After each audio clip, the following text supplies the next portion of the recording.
Most important thing, like I keep saying, is to win games of football. I love a 1-0 away win, especially with the conditions.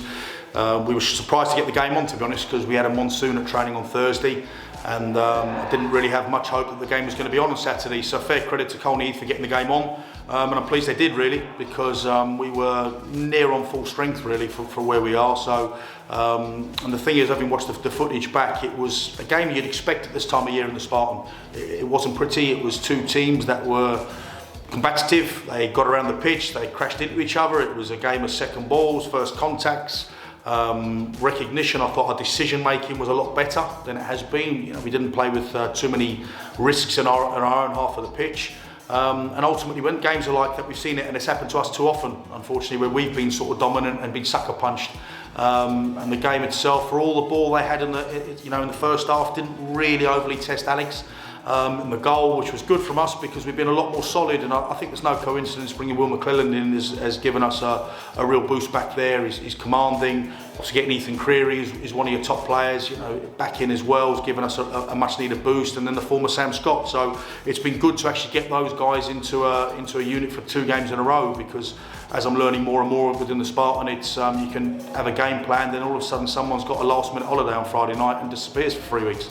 So where we sit at the moment, it's really important that we get that continuity, we get that consistency, get a good training session tonight. But I was really pleased because 5 minutes to go, it's very easy it could have gone the other way, where you lose 1-0, but put our bodies on the line. I was pleased for Joe Sellers-West, very well taken penalty with a lot of pressure on him, because it's a much needed 2 more extra points. You know, a point on the road's never always that bad thing, but like I said, we had a 3-month holiday at the start of the year where we've had to play a little bit of catch up now, so it was a well needed 3 points, and I was really pleased for the lads.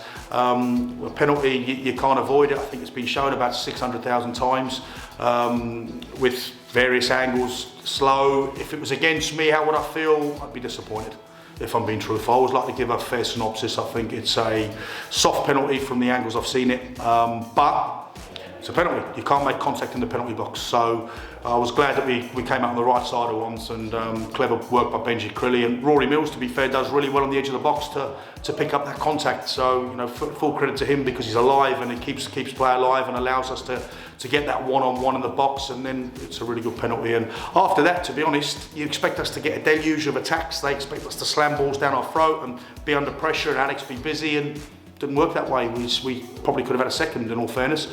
So I'm really proud of the players, really proud of the last 2 performances. We've gone back to how I'd like us to be.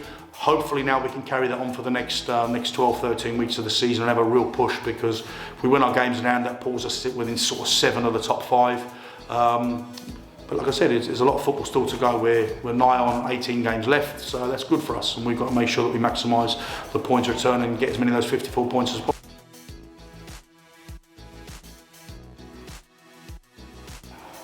So with no new additions this week. Obviously we'll see Ezra Ford tonight, see how he's feeling.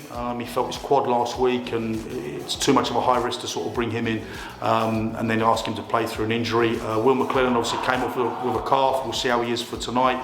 Both have declared themselves fit to train, so hopefully they'll get through without any problems. And like I said, the squad's looking good. We're at a position, I don't want to tempt fate because we've got a 2-hour training session coming up, but the squad's looking strong, the bench is looking strong. There's a good depth to what we're doing, but like anything, we've had to say goodbye to a few this week.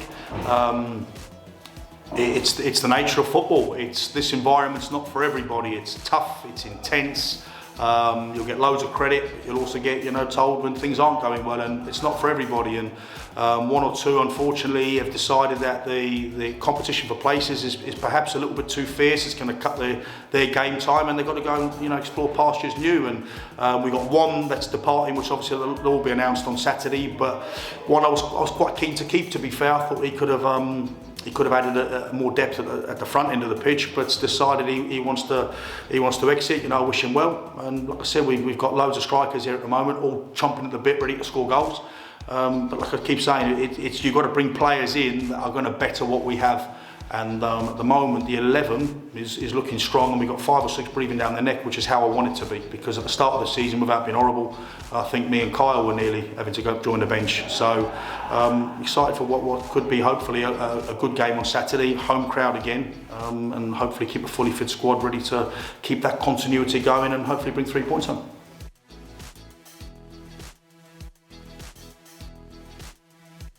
feels like a lifetime ago since we played Potton. We played them obviously back in the last season, first game of last season, and then we played them in November, towards the end of November last year. So that was a game that still haunts me, if I'm being honest. When you look back on how the season played out, we were 2-0 up, very comfortable, get a red card for one of the saves of the season on the goal line, and then they scored the last kick of the game. So we got 4 points out of them last year. In my opinion, should have been 6, but it is what it is. We've got them now twice in 3 weeks, I think, coming up. We play them on Saturday, and then 2 weeks later we play them again. So we're expecting a tough fixture. They've gone about their business very steadily. They find themselves higher up than we are. We've got to now, like I said, we've got ground to catch. But what we have to make sure that we do, especially over the next sort of 3 or 4 weeks, is replicate exactly how we've been playing in terms of without the ball.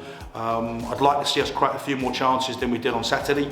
But naturally, with the pitches the way they are, and they're going to be slippy, they're going to be boggy, they're going to be hard, they're going to be a variety of different things, we have to adapt. And traditionally, my teams generally do very well in the second half of the season. And it's time to, like I said, roll our sleeves up, have a good scrap at the right times, pass the ball at the right times. The risk element when you're playing now has to be, managed risk versus reward in terms of when do you play, when do you turn teams around, when do you just squeeze up the pitch, when do you play for set pieces. There's so many different facets of the game, but I've been encouraged with what I've seen in the last 2 weeks.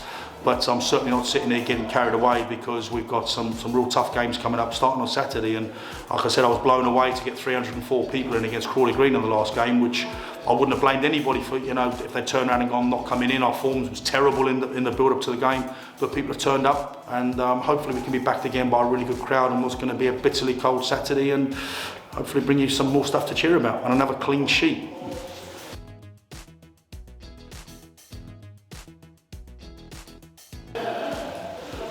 So Real Bedford, obviously Rob Sinclair, a lad I've known for a long time. I signed him at Oxford City and then signed him at Hemel, and we brought him here for a short stay when he was sort of starting his coaching career, and has done a great job over at Real Bedford. A free scoring, it's one of those games, which I'll tell the lads, it's albeit a cup competition. If you have a bad day against them and you don't do the basics right, they will put 6 or 7 on you. They've done that relentlessly throughout the season. I think they'll win the league, and I think they'll win it quite comfortably, and that's not derogatory to other teams about them, but they just got a good balance. They seem to be keeping clean sheets, and the other side, they're 0s and 1s every week, but scoring by the barrel load. And like I said, it's going to be a real tough one on Tuesday, and then we play them away at their place on the Saturday. So, but one thing I will say is, despite the fact they're top of the league and flying, I never go into any battle, especially in the Spartan, thinking that we're going to get rolled over. We have to play the game and put it on our terms, not on theirs. We have to make the game ugly at times. We have to. There's nothing wrong with that. It gets dismissed. I always say to people, the art of management, the art of coaching is playing to your strengths and imposing yourself on the opposition.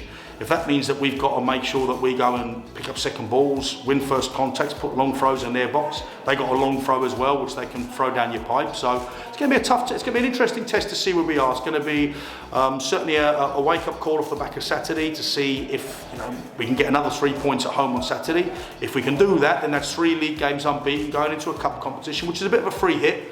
And then obviously we've got to get ready to go to their place on Saturday, where their home form's been fantastic. So we're expecting a real tough week, a tough 10 days, tough 3 weeks, 12 weeks, 13 weeks, but we wouldn't want it any other way. And like I said, we've put ourselves in this position. If we can keep everybody fit, keep the levels that we have without the ball, as well as giving our front players, hopefully getting Ezra Ford back again. Kelvin now chomping at the bit as well. We've got Sean Emmanuel nearing full fitness. So we've got a different plethora of strikers that we're hopefully going to use, and looking forward to the game. And let's hope we're all celebrating another 3 points, most importantly on Saturday, and then we'll address Tuesday when Tuesday comes.